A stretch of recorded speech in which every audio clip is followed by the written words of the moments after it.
Hello everyone, welcome back to K Guru channel bye निर्मल गुप्ता। प्यारे बच्चों, आज हम शिक्षा निदेशालय द्वारा आई हुई 8th क्लास की विज्ञान विषय की कार्यपत्रक नंबर 24 सॉल्व करेंगे। सभी बच्चे अपनी वर्कशीट पर अपना नाम लिखेंगे, कक्षा अध्यापक का नाम लिखेंगे और तिथि लिखेंगे 23 दिसंबर 2020। तो बच्चों स्टार्ट करते हैं आज की वर्कशीट, जिसमें हम पाठ पढ़ेंगे प्रकाश। बच्चों, प्रकाश वह ऊर्जा होती है जिसके माध्यम से कि हम वस्तुओं को देख पाते हैं। हम जानते हैं कि किसी वस्तु का प्रतिबिंब रेटिना पर पड़ता है। बच्चों, रेटिना क्या होता है? तो रेटिना हमारी आँख का वह भाग होता है जिसके माध्यम से हम वस्तुओं को देख पाते हैं और आँख के पिछले पर्दे को रेटिना कहा जाता है। इसमें कुछ कोशिकाएं मौजूद होती हैं जिनकी मदद से प्रकाश वहाँ तक पहुँचता है और उसी प्रकाश के कारण हम वस्तुओं को देखने में सक्षम होते हैं। तो जब भी हम किसी वस्तु को देखते हैं तो उसका प्रतिबिंब रेटिना पर बनता है और रेटिना पर बने प्रतिबिंब का प्रभाव वस्तु को हटा लेने पर तुरंत ही समाप्त नहीं होता है। जैसे हमने कोई वस्तु देखी तो उस वस्तु का प्रभाव हमारे रेटिना पर कुछ समय तक रहता है और वो समय कितना होता है? 1/16 सेकेंड। 1/16 सेकेंड तक रेटिना पर उस वस्तु का प्रतिबिंब बना रहता है। इसीलिए यदि नेत्र पर प्रति सेकंड 16 या इससे अधिक दर पर किसी गतिशील वस्तु के स्थिर प्रतिबिंब देखें, है ना, किसी गतिशील गति करती हुई वस्तु का अगर हम स्थिर प्रतिबिंब देखें तो नेत्र को वह वस्तु चलचित्र की तरह चलती फिरती अनुभव होगी। अगर किसी गतिशील वस्तु का और क्या देखना है हमें? स्थिर प्रतिबिंब। ठीक है, प्रतिबिंब जो है वो स्थिर है। जब हम उसे देखते हैं तो हमें ऐसा लगता है कि वस्तु चलचित्र की तरह चलती फिरती दिखाई दे रही है। बच्चों, यहाँ पर एक क्रियाकलाप के माध्यम से भी समझाया गया है। देखिए, यहाँ पर 2 गत्ते लिए गए हैं, ठीक है, और ये जो गत्ते हैं इन पर एक गत्ते पर पिंजरा बनाया गया है और दूसरे गत्ते पर एक चिड़िया बनाई गई है। तो यहाँ पर एक पक्षी है। अब जब इन गत्तों को एक धागे से बांध दिया गया है और इस धागे को यहाँ पर उसको जो है उसमें रिंकल्स डाले गए हैं, उसमें ऐंठन डाली गई है। ठीक है, उसके बाद जब उसकी ऐंठन खोली जाती है तो ये जो गत्तों पे बने हुए चित्र हैं ये ऐसा लगता है जैसे कि ये पक्षी इस पिंजड़े के अंदर है। तो बच्चों, ये हमें कैसे लगता है? जबकि ये वस्तु तो स्थिर है, ये हमें ऐसे लगती हैं जैसे कि हम किसी चलचित्र को देख रहे हैं। इसका क्रियाकलाप है 6 से 8 सेंटीमीटर भुजा का गत्ते का एक वर्गाकार टुकड़ा लिया, विपरीत भुजा के बीचों बीच 2 छेद किए, इन दोनों छेदों में एक एक धागा पिरोया, गत्ते के एक ओर एक पिंजरा तथा दूसरी ओर एक पक्षी बनाकर उनके चित्र चिपकाए गए। जैसे आप यहाँ देख सकते हैं, ये एक गत्ता है, इस पर एक पिंजरा बनाया गया है और ये दूसरा गत्ता है जिस पे कि एक पक्षी बनाया गया है। इसके बिल्कुल बीच में यहाँ पर छेद किया गया है और उसे एक धागे से बांधा गया है। धागे को मरोड़कर उसमें ऐंठन डाली गई और धागे के दोनों सिरों को खींचा गया ताकि धागे की ऐंठन खुल जाए और यहाँ पर इसमें ऐंठन डाली है और फिर थोड़ी देर बाद उसको ऐंठन को खोला गया है। तो जब हम उस ऐंठन को खोलेंगे तो क्या होगा? हम देखते हैं कि गत्ता तेजी से घूमने लगता है और घूमते समय पक्षी पिंजरे के अंदर दिखाई देता है। तो बच्चों, पक्षी जो है, पक्षी तो अलग गत्ते पे बना हुआ है और पिंजरा अलग गत्ते पे बना हुआ है। तो ऐसा हमें क्यों दिखाई देता है? इसलिए दिखाई देता है क्योंकि इसका प्रतिबिंब 1/16 सेकेंड तक हमारी आँख के रेटिना पर बना रहता है। तो उसी वजह से जो स्थिर वस्तु है, अगर हम उसका प्रतिबिंब, कोई भी गतिशील वस्तु है और अगर हम उसका प्रतिबिंब देखते हैं तो वो हमें एकदम चलचित्र की तरह दिखाई देती है। क्या आप जानते हैं कि हम चलचित्र या मूवीज़ को कैसे देख पाते हैं? है ना बच्चों, यहाँ पर देखिए ये रील है ना। रील में क्या होते हैं? ये फोटो होते हैं, लेकिन जब ये चलती है तो हमें क्या दिखाई देती है? एक पिक्चर की तरह दिखाई देते हैं, चलचित्र दिखाई देते हैं। 1 सेकंड में 24 से भी अधिक चित्रों को निश्चित क्रम में परिवर्तित होते हुए दिखाया जाता है, मगर हमारी आँखों को भ्रम होता है कि हम वीडियो देख रहे हैं। हमें ऐसा लगता है कि हम वीडियो देख रहे हैं, लेकिन वास्तव में वो क्या होते हैं? वो चित्र होते हैं। ठीक है, नेत्रों की देखभाल। अब इसमें बताया गया है कि हमें अपने नेत्रों की देखभाल कैसे करनी चाहिए। तो बच्चों, आप सभी जानते हैं कि हमारी आंखें अमूल्य हैं, इनका कोई कीमत नहीं है। हमें बहुत कम रोशनी में नहीं पढ़ना चाहिए। अगर ऐसा अगर बच्चों आप कम रोशनी में पढ़ते हैं तो ये आपकी आँखों के लिए बहुत हानिकारक है। तो आपको अपनी आँखों की देखभाल करनी है तो आपको क्या करना है, आपको तेज़ उजाले में पढ़ना चाहिए। जहाँ कम रोशनी हो वहाँ नहीं पढ़ना चाहिए, या तो सूर्य के प्रकाश में, और अगर बल्ब के प्रकाश में पढ़ते हो तो वहाँ पर ऐसा प्रकाश होना चाहिए जिससे कि हम जो पढ़ रहे हैं वो शब्द हमें क्लियर दिखाई दें।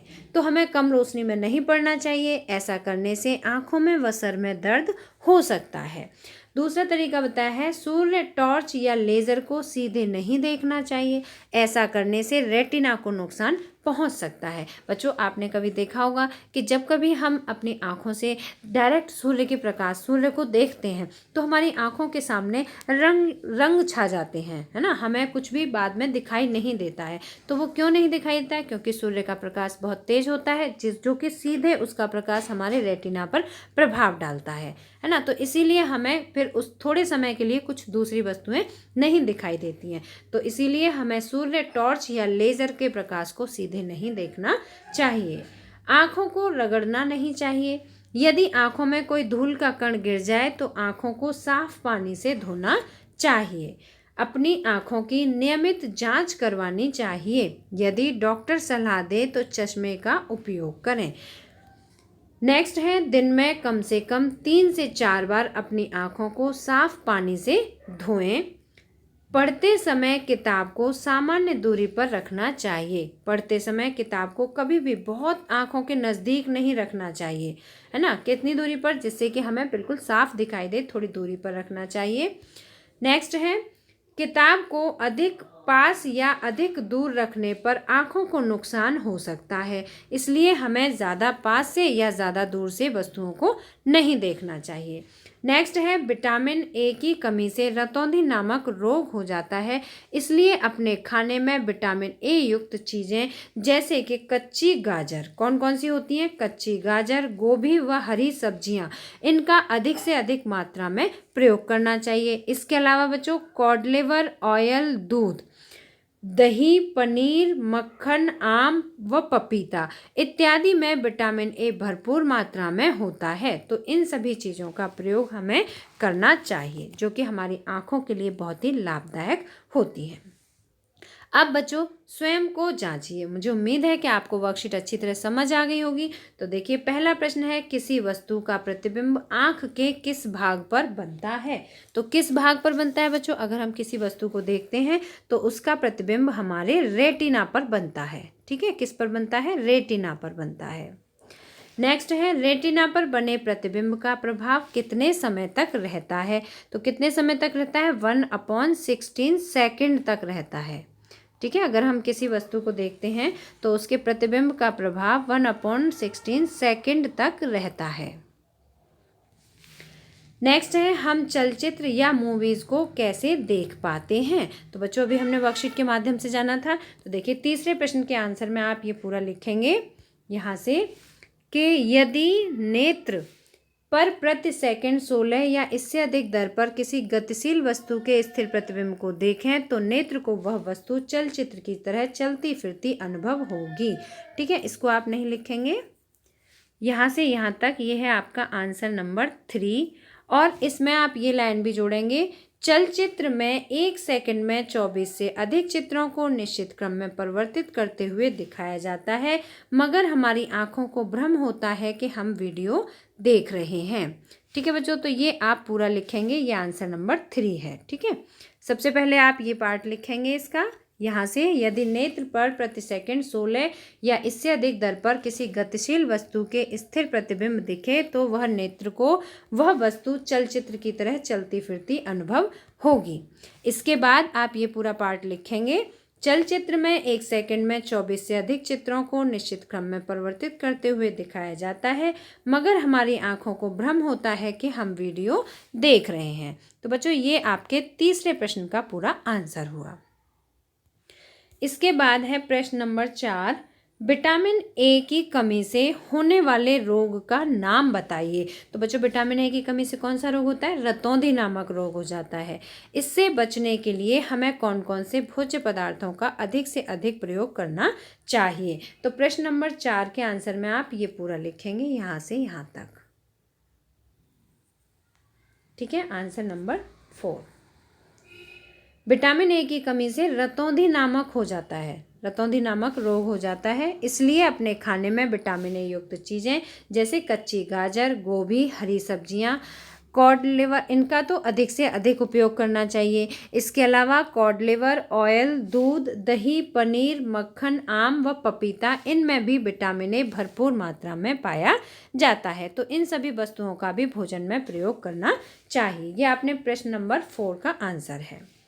नेक्स्ट क्वेश्चन है, नेत्रों की देखभाल के लिए कोई 4 मुख्य बातें लिखिए। तो बच्चों हम किस तरह से अपने नेत्रों की देखभाल कर सकते हैं, तो यहाँ पर बहुत सारे पॉइंट्स दिए हुए हैं, इनमें से कोई से भी 4 पॉइंट्स आप लिख देंगे। ठीक है, ये 4 पॉइंट आप लिख देंगे तो ये आपका हो जाएगा आंसर नंबर 5। मुझे उम्मीद है आपको अच्छी तरह से वर्कशीट समझ में आ गई होगी। अगर आपको समझ आई है तो आप इसे एक बार लाइक ज़रूर करना, और अगर आपने अभी तक हमारे चैनल को सब्सक्राइब नहीं किया है तो आज सब्सक्राइब जरूर करना बच्चों। मिलते हैं फिर इसी तरह की नेक्स्ट एजुकेशनल वीडियो के साथ। Till then bye bye, good luck to all of you.